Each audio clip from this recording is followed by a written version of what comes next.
हे दोस्तों नमस्कार, स्वागत है आपका आज की हमारी इस वीडियो में। और आज की इस वीडियो में मैं बात करने वाला हूं कक्षा 12वीं की जो ग्रामर होती है उसके ऊपर। ये जो आज की हमारी वीडियो है वो रहने वाली है। तो इससे पहले यदि आप चैनल पर नए हैं तो इस चैनल को सब्सक्राइब कर लें, और अगर आपको ये वीडियो पसंद आती है तो इस वीडियो को लाइक भी करें, है ना, और अपने दोस्तों में इस वीडियो को शेयर करें ताकि कम से कम समय में उनकी हिंदी की तैयारी हो सके। और हम आपको बता दें कि हमारे चैनल पर कक्षा 11वीं 12वीं कॉमर्स से रिलेटेड सारे सब्जेक्ट की वीडियो, कक्षा 12वीं हिंदी इंग्लिश और 9वीं 10वीं ऑल सब्जेक्ट की वीडियो जो है अवेलेबल होती हैं। तो यदि आपको इनमें से कोई भी फील्ड के आप हैं तो आप इस चैनल को जरूर सब्सक्राइब करें और इस वीडियो को जो है आप शेयर करें। तो बिना किसी देरी के आज की इस वीडियो को शुरू करते हैं। तो देखिए, जो कुछ भी मैं पढ़ाऊंगा वो आपको साइड में जो है शो हो जाएगा। मैं मेरे नोट से जो मैंने बनाया है उससे पढ़ाऊंगा। इसके सारे स्क्रीनशॉट जो है मैं साइड में लगा दूंगा, तो आप जो है अपने नोट्स भी इससे बना सकते हैं। तो देखिए, पद्य साहित्य का इतिहास एवं प्रवृत्तियां, मतलब जो देखिए पद्य और गद्य, हिंदी में दो साहित्य होते हैं, पद्य साहित्य और गद्य साहित्य। तो कुल मिलाकर देखिए, जैसे अभी मैं आपसे बोल रहा हूं तो बताइए क्या मैं इसको गा रहा हूं? नहीं गा रहा ना। तो जिस चीज को हम गा नहीं सकते उसे गद्य बोलते हैं, और जिस चीज को आप लोग गा सकते हैं उसे पद्य बोलते हैं। जैसे अगर मैंने बोला प्रातः काल उठकर रघुनाथा मात पिता गुरु नावही माता, तो अब आप देखोगे कि ये मैंने गा के बोला है, तो आप बोलेंगे सर ये पद्य है। लेकिन उसी की जगह अगर मान के चलिए मैं आपसे बात कर रहा हूं ये गद्य है। अपन कविता या कहानी पढ़ते हैं वो भी क्या होती है? गद्य होती है, क्योंकि उसे भी आप जो है गाकर नहीं पढ़ सकते। तो कुल मिलाकर आप समझिए कि जिस चीज को गा नहीं सकते वो गद्य होती है, और जिसको हम गा सकते हैं उस रचना को हम पद्य कहते हैं। अब देखिए, आइए तो समझते हैं बिल्कुल बारीकी से। पहला है आपका हिंदी पद्य साहित्य का काल विभाजन। तो देखिए, आचार्य रामचंद्र शुक्ल जो थे उन्होंने हिंदी साहित्य को 4 भागों में बांटा। पहला आपका काल था वीरगाथा काल, दूसरा आपका काल था भक्ति काल, तीसरा आपका काल था रीति काल, और चौथा था आपका आधुनिक काल। तो देखिए, इनकी समय सीमा जो है वो आपको याद कर लेनी है। जैसे वीरगाथा काल कब शुरू हुआ था? तो सन 1993 से 1318 तक, और इसका एक नाम और क्या है तो आदिकाल भी इसको अपन कहते हैं। उसके बाद भक्ति काल कब शुरू हुआ था? तो 1375 से 1700 तक, 1375 से शुरू हुआ 1700 तक संवत तक चला। और अगर सन की बात करें तो सन 1318 में शुरू हुआ और 1643 तक जो है ये चला। उसके बाद आता है आपका रीति काल। रीति काल को श्रृंगार काल के नाम से भी जाना जाता है। तो देखिए, रीति काल सन 1643 में शुरू हुआ और 1700 जो था इसका संवत था, और ये खत्म कब हुआ? तो सन 1843 में। और आधुनिक काल जो है वो वो जो है 1900 से चल रहा है अब तक। मतलब सन 1900 से शुरू हुआ है, ये 2024 आ गया, अभी भी वो चलते ही आ रहा है, मतलब वो समाप्त नहीं हो रहा। आधुनिक काल मतलब तुरंत का मतलब वर्तमान काल। अब देखिए, आपको इनकी जो है विशेषताएं आती हैं पेपर में कि भाई आधुनिक काल, वीरगाथा काल, रीति काल, इनकी अपन के लिए क्या आती है? विशेषता आती है लिखने के लिए। तो देखिए, एक सिंपल सा कॉन्सेप्ट आप समझिए। मैं आपको एक छोटी सी कहानी बता रहा हूं जो कि काल्पनिक रहेगी। मैं अभी बोल दे रहा हूं, ये कुछ मतलब उतना विशेष इसमें रियलिटी नहीं है। तो आप तो ये मान के चलिए कि पहले के जो राजा होते थे, सबसे पहले की बात अगर मैं बताऊं तो राजा लोग क्या करते थे? राज्य जीतने के लिए एक के बाद एक राजा पर अटैक करते थे। जैसे मान के चलिए, आज सपोज करिए मैं पिपरिया का राजा हूं। अब मैं अपना राज्य बढ़ाने के लिए क्या करूंगा? तो सोलापुर पर आक्रमण कर दूंगा, तो उतनी जगह और मेरी हो गई। अब मैं 2 जगह का राजा बन गया, तो तीसरे राजा से युद्ध करूंगा, उसको हरा दूंगा, तो उसकी जगह भी मेरी हो गई। इस तरीके से हम क्या करते थे? मतलब अटैक करते जाते थे और दूसरे राजाओं के राज्य हड़पते जाते थे। तो उस समय बस यही चलता था, मतलब लड़ाई होती रहती थी, किसी राजा को मार दिया, उसकी जगह हड़प ली, ये कर लिया वो कर लिया। उस काल को बोला गया वीरगाथा काल। क्लियर है आपको? अब वीरगाथा काल की विशेषता क्या हो जाएंगी? आप कहेंगे सर आपने अभी बताया कि भैया युद्ध ज्यादा होते थे, मतलब पहली विशेषता तो हो जाएगी युद्धों की प्रधानता। फिर अब बताओ उसका नाम ही क्या है? वीरगाथा काल, तो मतलब वीर रस की प्रधानता। दूसरा देखो, जो बड़े बड़े राजा होते थे वीरगाथा काल के, वो क्या करते थे? किसी को उन्होंने मारा तो उनके दरबार में जो कवि रहते थे वो उससे संबंधित रचना कर देते थे। बाद में राजा को सुनाना है, सब आपके ऊपर एक कविता लिखी है, राजा ने खुश हो गए, इनाम दे दी, मुद्रा दे दी, तो आप क्या लिखेंगे? भाई जो उस समय कविता जो थी वो भरण पोषण का साधन बनी। मतलब कवि इसलिए कविताएं लिखते थे ताकि उनका क्या चल पाए? खर्चा पानी चल जाए। फिर इस काल में जो कवि थे वो राजाओं के दरबार में रहते थे और उधर रहकर रचनाएं करते थे। तो ये हो गई आपकी वीरगाथा काल की विशेषताएं। अब क्या हुआ, देखो लड़ाई तो होती रहती है, मतलब लड़ते रहे, लेकिन एक बार क्या हुआ कि एक राजा का युद्ध हुआ।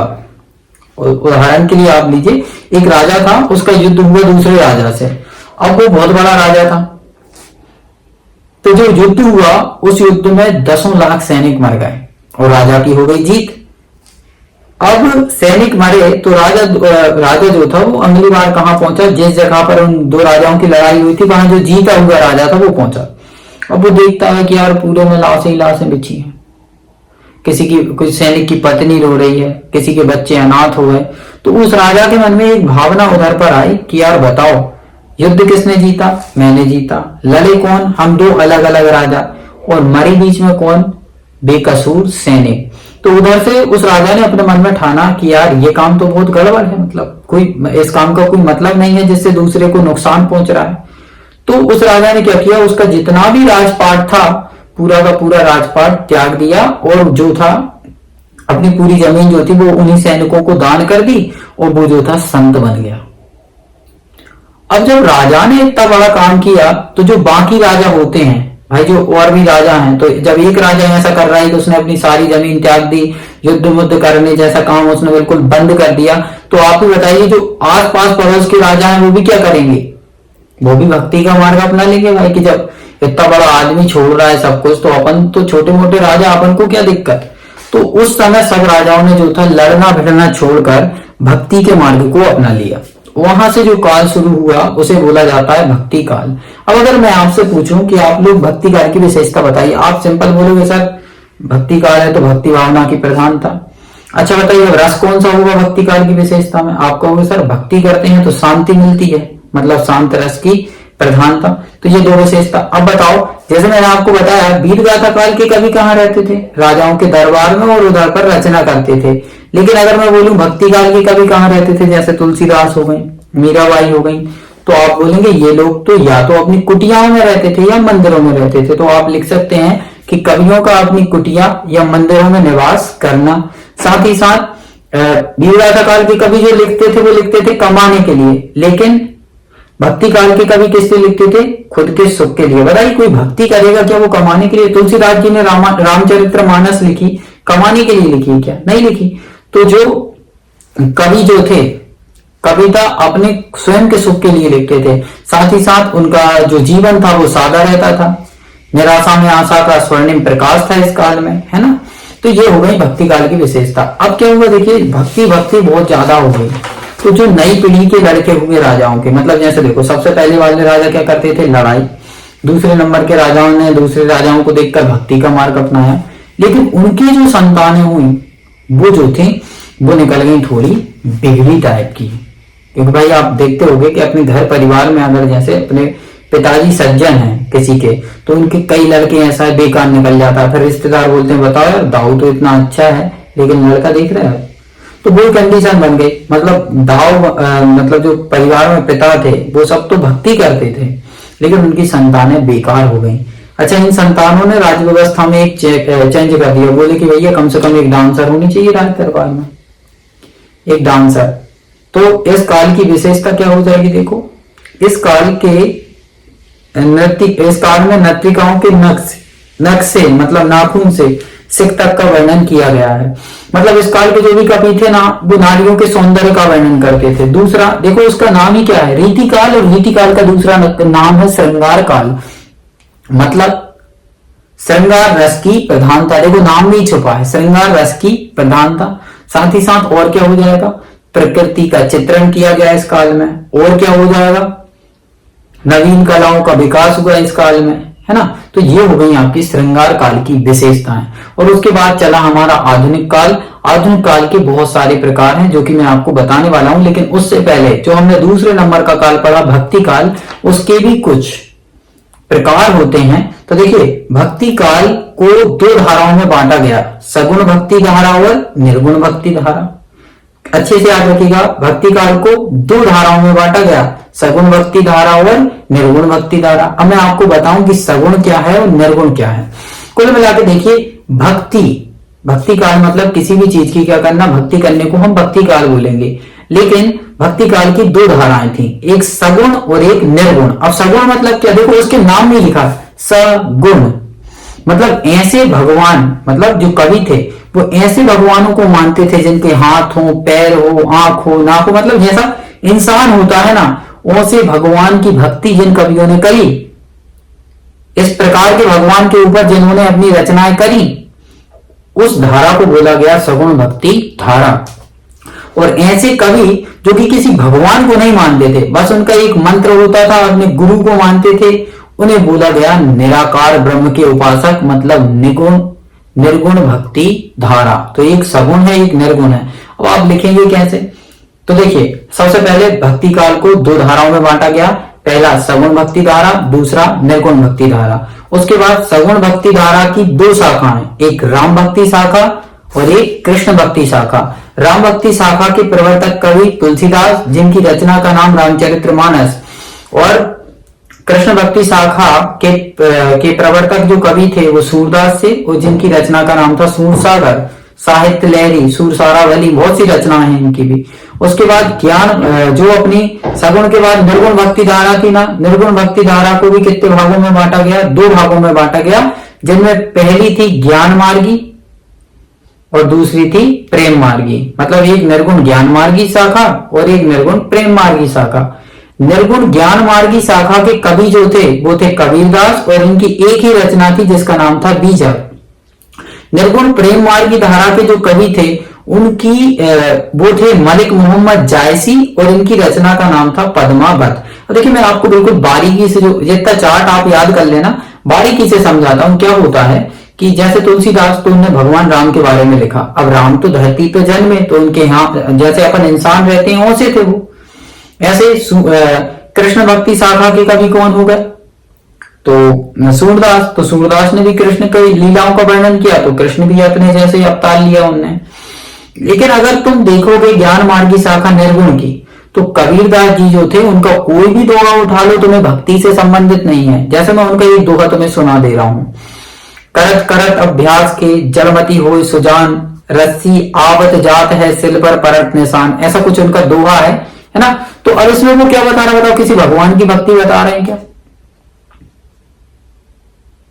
नहीं ना, बस वो अपन को एक ज्ञान दे रहे हैं कि भैया अगर आप बार बार अभ्यास करोगे, तो अगर आप मूर्ख हो तो भी आप सुजान पड़ जाओगे। अगर एक पत्थर पर बार बार रस्सी से अपन ऐसे रस्सी को मारे तो भी रस्सी पर क्या पड़ जाते हैं, निशान पड़ जाते हैं। तो बस वो ज्ञान देते थे। ऐसे जो मलिक मोहम्मद जायती थे वो प्रेम की, मतलब प्रेम के ऊपर रचनाएं लिखते थे। अब मेनली आपके एग्जाम में जो प्रश्न आता है वो आता है सगुण भक्ति धारा और निर्गुण भक्ति धारा में अंतर, या सगुण भक्ति धारा किसे कहते हैं, निर्गुण भक्ति धारा किसे कहते हैं। तो आप सिंपल लिखेंगे, सगुण भक्ति धारा के कवियों ने ईश्वर के साकार रूप को स्वीकार किया है, अर्थात इनके ईश्वर का रूप, रंग, आकार, प्रकार होता था। ठीक है ना। इन कवियों ने ईश्वर के लोक रंजन स्वरूप का वर्णन किया है, अर्थात जैसे वो धरती पर आए और उन्होंने जो जो बाल लीलाएं की उनका वर्णन किया है ना। तो ये हो गया सगुण, जो हम लोग मानते हैं, भगवान को पूजते हैं, वो वाले कवि। अब निर्गुण में क्या लिखोगे, निर्गुण भक्ति धारा भक्ति काल की वह धारा है जिस धारा के कवियों ने ईश्वर के साकार रूप को स्वीकार किया है, अर्थात इनके ईश्वर का रूप, रंग, आकार, प्रकार नहीं होता है। इनके अनुसार इनके ईश्वर घट घट में वासी होते हैं। इन लोगों ने सामाजिक कुरीतियों, अंधविश्वासों का घोर विरोध किया है। मतलब कुल मिलाकर हम लोग जो मानते हैं वो सगुण, और जो मान के चलिए वो कई लोग रहते हैं कि वो किसी भगवान में नहीं मानते, बिल्कुल एक गुरु का मंत्र मिल जाता है उन्हें, बस उसी को मानना है, वो हो गए निर्गुण। अब अंतर क्या लिख दोगे, सबसे पहले सगुण भक्ति धारा के कवियों ने ईश्वर का साकार रूप अपनाया है, निर्गुण वालों ने निराकार अपनाया है। सगुण भक्ति धारा के कवियों ने ईश्वर की बाल लीलाओं का वर्णन किया है। निर्गुण भक्ति धारा के कवियों ने सामाजिक कुरीतियों, भेदभाव, अंधविश्वास जैसे पाखंडों को नकारा है या इनका विरोध किया है ना। उसके बाद आप क्या लिख देंगे, सगुण भक्ति धारा में राम एवं कृष्ण की भक्ति की महत्वता अधिक है, और इसमें किसी भक्ति की महत्ता नहीं है, केवल इसमें ज्ञान की महत्वता है। जैसे ये ज्ञान से संबंधित थे। और एक एक उदाहरण लिख के आना, जैसे सगुण भक्ति धारा के कवि तुलसीदास और उनकी रचना रामचरितमानस, और उदाहरण निर्गुण भक्ति धारा में लिख देना वो कबीरदास जिनकी रचना का नाम बीजक। तो ये आपका भक्ति काल था। अब देखिए आपका आधुनिक काल कितने भागों में बटा है ना, वो अपन आगे। अब देखिए आधुनिक काल का काल विभाजन। तो आधुनिक काल जो आपका है, आधुनिक काल को 6 भागों में बांटा गया। कितने? 6। तो 6 भागों में पहला था भारतेंदु युग जो कि 1850 से 1900 तक चला। दूसरा था द्विवेदी युग जो कि 1900 से 1920 ईस्वी तक चला। तीसरा था छायावादी युग जो कि 1920 से 1936 ईस्वी तक चला। चौथा था प्रकृतिवादी युग जो 1936 से 1943 तक चला। फिर प्रयोगवादी युग था जो कि 1943 से 1950 तक चला। और उसके बाद नई कविता 1950 से अब तक चल रही है। तो आप समझे, आप आधुनिक काल को 6 भागों में बांटा गया। भारतेंदु युग, द्विवेदी युग, छायावादी युग, प्रगतिवादी युग, प्रयोगवादी युग और नई कविता जो कि अभी चल रही है। अब आपके पास क्वेश्चन आते हैं इनकी भी विशेषता लिखने के, है ना। तो भारतेंदु युग, तो सबसे पहले जो मैं मेन इनके बारे में पढ़ा रहा हूं वो तो आपको याद ही रखना है। भारतेंदु युग, भारतेंदु युग को हिंदी कविता का जागरण काल कहा जाता है। अब इस युग की विशेषता क्या हो जाएंगी? भारतेंदु युग, इस युग में देशोद्धार, राष्ट्र प्रेम, अतीत गरिमा विषयों पर ध्यान दिया गया। कुल मिलाकर राष्ट्रभक्ति से संबंधित जो थे इस युग में लेखन किया गया। कवियों की वाणी में राष्ट्रीयता का स्वर था, मतलब जो कवि लिखते थे उसमें राष्ट्रभक्ति रहती थी। साथ ही साथ प्रकृति का यथार्थ चित्रण था, मतलब प्रकृति सौंदर्य का भी चित्रण करते थे ये लोग। श्रृंगार के दोनों रूपों, संयोग और वियोग का भी वर्णन किया गया। मतलब कुल मिलाकर इधर के जो कवि थे उनने श्रृंगार रस के ऊपर रचनाएं लिखी। तो श्रृंगार 2 तरीके होते हैं, संयोग जब कोई मतलब नायक नायिका मिलते हैं वहां संयोग, और बिछड़ते हैं तो वियोग, उन दोनों को इसमें लिखा गया। ये आपका भारतेंदु युग हो गया। अब इसके कवि और उनकी रचनाएं भी आप देख लीजिए। भारतेंदु हरिचंद्र कवि हैं और उनकी रचना है प्रेम सरोवर और प्रेम फुलवारी। उसके बाद है प्रताप नारायण मिश्र और इनकी रचना का नाम है मन की लहर, श्रृंगार विलास। तो कम से कम आपको 2 कवियों के जो नाम है और उनकी रचनाएं हर युग के याद होनी चाहिए। आगे आपका इसके बाद सेकंड है द्विवेदी युग। द्विवेदी युग की विशेषता क्या है? तो सामाजिक तथा पौराणिक विषयों का विस्तार, मतलब जो भगवान से संबंधित ग्रंथ होते हैं वो लिखे गए इसमें। देश प्रेम की भावना का विकास हुआ इस युग में। अंग्रेजी सत्ता के प्रति विद्रोह का स्वर हुआ। नारी के प्रति सम्मान की भावना रही। कौन से युग में? द्विवेदी युग में। उसके बाद आगे आते हैं तो कवि और रचना क्या है? द्विवेदी युग के कवि हैं महावीर प्रसाद द्विवेदी। इनकी रचना का नाम है काव्य मंजूषा और सुमन। उसके बाद माखनलाल चतुर्वेदी जिनकी रचना का नाम है युग चरण। मैथिली शरण गुप्त भी इसी युग के कवि हैं जिनकी रचना का नाम है पंचवटी। और राम नरेश त्रिपाठी जिनकी रचना का नाम है मिलन पथिक। ठीक है, अब आगे आपका छायावादी युग। मोस्ट आईएमपी जो है यही होता है आपकी परीक्षा में, जो है इसी युग के बारे में से एक ना एक क्वेश्चन जो है आ ही जाता है। छायावादी युग की विशेषता क्या हो जाएंगी? तो नारी सौंदर्य और प्रेम चित्रण, अलौकिक प्रेम, मुक्तक गीत शैली, नवीन अलंकारों का प्रचुर मात्रा में प्रयोग। और भी मैं अलग से बता दे रहा हूं आपको, छंद विधान में नूतनता, इसका मेन ऑब्जेक्टिव में आता है छंद विधान में नूतनता, तो वो छायावाद है ना। उसके बाद इसके कवि देखिए, तो जयशंकर प्रसाद इसके कवि हैं जिनकी रचना का नाम है कामायनी, लहर, आंसू, झरना। सुमित्रा नंदन पंत इसके कवि हैं जिनकी रचना है पल्लव, ग्रंथि, गुंजन, बीना। और उसके बाद सूर्यकांत त्रिपाठी निराला जिनकी रचना का नाम है परिमल, अनिमा, अनामिका। महादेवी वर्मा, रश्मि, नीरजा, निहार। रामकुमार वर्मा, निशीथ, चित्ररेखा, आकाश गंगा। तो ये कुछ कवि हैं और उनकी जो है रचनाएं हैं। अब इसके बाद आपका जो युग आता है वो है रहस्यवाद। क्या है? रहस्यवाद। तो आचार्य रामचंद्र शुक्ल ने रहस्यवाद के विषय में क्या कहा? चिंतन के क्षेत्र में जो अद्वितीयवाद है वही भावना के क्षेत्र में रहस्यवाद है। कुल मिलाकर इसे समझा नहीं जा सकता इसको, ये बिल्कुल डिफरेंट है ना। फिर रहस्यवाद की विशेषता क्या है? तो पहला दाम्पत्य प्रेम पद्धति। दाम्पत्य मतलब वही पति पत्नी होते हैं और उनके प्रेम के बारे में कहानी कोई लिखे तो वो दंपति बोलते हैं। जैसे पति पत्नी का जोड़ा दाम्पत्य वही होता है। तो इसमें जो है पति और पत्नी के प्रेम से संबंधित जो है पद्धति को अपनाया गया। प्रेम में पवित्रता थी, बिल्कुल यार भाई, और आत्मसमर्पण की भावना और प्रतीकात्मकता, ये कुछ इसकी क्या रही विशेषता। ये इतना विशेष आईएमपी टॉपिक जो है नहीं रहता है, लेकिन फिर भी आपको आना चाहिए। आगे आपका प्रमुख कवि इसके कबीर प्रसाद पंत, महादेवी वर्मा, रामकुमार वर्मा आदि, इन सभी की रचनाओं में रहस्यवाद की झलक देखने को मिलती है। तो कुल मिलाकर वही के वही कवि हैं, है ना। आगे है आपका प्रगतिवादी युग, प्रगतिवादी मोस्ट आईएमपी। राजनीति के क्षेत्र में जो साम्यवाद है वह काव्य के क्षेत्र में प्रकृतिवाद है। तो सुनिए, राजनीति के क्षेत्र में जो साम्यवाद है वह काव्य के क्षेत्र में प्रगतिवाद है। अब विशेषता क्या हो जाएंगी, धर्म, ईश्वर एवं परलोक का विरोध। अब देखिए प्रगतिवाद, प्रगति मतलब उन्नति, तो उन्नति कब होगी, जब हम अंधविश्वास को मानना बंद कर देंगे, तो वो। दूसरा, पूंजीपति वर्ग के प्रति घृणा, बिल्कुल अमीरों का विरोध करोगे तभी तो गरीब अमीर बनेंगे।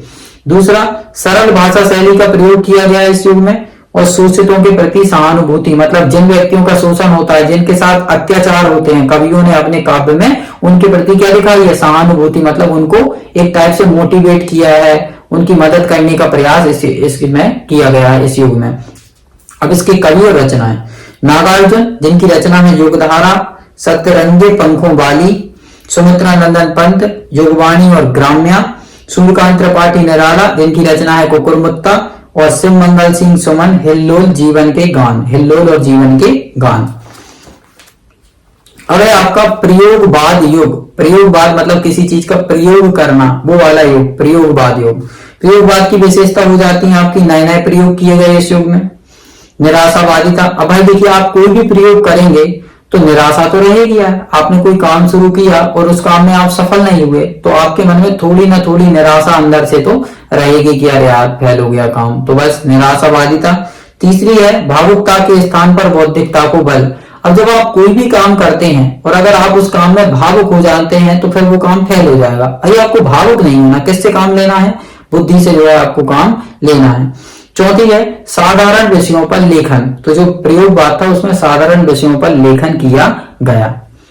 उसके बाद है इसके कवि और रचनाएं, तो भाई इसके जो कवि हैं अज्ञे जिनकी रचना है हरी घास पर क्षणवन, है ना, धर्मवीर भारती जिनकी रचना है अंधायुग, कनुप्रिया, ठंडा लोहा। हाँ, अब है नई कविता। नई कविता की विशेषता क्या है, बिंबों की खोज। भाई नई कविता में देखो पहले जो कवि रहते थे वो लिखते थे रचनाएं, तो वो चित्र नहीं छापते थे, लेकिन आजकल तुम देखते हो कोई कविता है तो ये कविता लिखी है, साइड में क्या बिंब रहता है, जिससे कि सामने वाले को पढ़ने में या समझने में दिक्कत ना हो।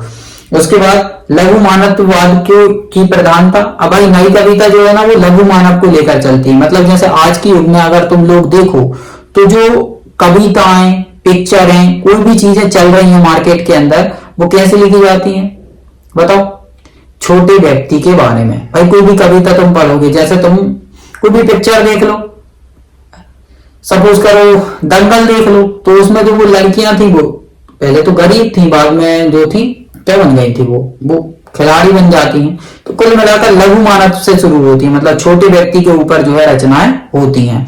उसके बाद है आपका प्रयोगों में नवीनता थी इस काल में, क्षणवाद को महत्व दिया गया इस काल के अंदर। नई कविता की बात कर रहा हूं मैं इधर पर। उसके बाद है आपका इसके कवि और रचनाएं, तो भवानी प्रसाद मिश्र जिनकी रचना है सन्नाटा गीत फरोश, रामेश शमशेर बहादुर सिंह जिनकी रचना है काल तुझसे होड़ है मेरी, दुष्यंत कुमार दिनारंभ भटका मेघ, ये इनकी कुछ रचनाएं हैं कवि और उनकी रचनाएं नई कविता के। तो ये जो है आज की इस वीडियो में हमने जो है हिंदी पद्य साहित्य को जो है कंप्लीट कर दिया है।